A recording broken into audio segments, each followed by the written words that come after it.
ఆయన మన జీవితమును బాగు చేయగలిగినటువంటి వాడు. మానవ జీవితంలో ఉన్న వంకర టెంకర జీవితాలను సరిచేసేటువంటి వాడు, చక్క చేసేటువంటి వాడు, ఒక రూపాన్ని అనుకరించగలిగినటువంటి వాడు, ఆ జీవితాన్ని బాగు చేయగలిగినటువంటి వాడు. 107వ కీర్తనలోని కింద వచ్చిన చదివితే, ఆయన వాక్కును పంపి వారిని బాగు చేస్తాడు, వారిని బాగు చేయవాడు అని వ్రాయబడింది. ఈ లోకంలో అనేకమైన వస్తువులు మనం వినియోగిస్తా ఉంటాం. గమనించండి, వాటిని బాగు చేసేవారు ఈ లోకంలో ఉండవచ్చేమో, కానీ మానవుని బాగు చేసేవారు ఎవరూ లేరు.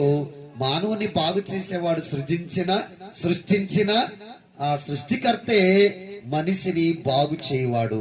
కనుక ఆయన పిలుస్తా ఉన్నాడు, నా యొద్దకు రండి, నా ఉపదేశమును ఆలకించండి, పాపమును విడిచి రండి, మిమ్మలను బాగు చేయవాడును నేనే అని చెప్తా ఉన్నాడు. ఆయన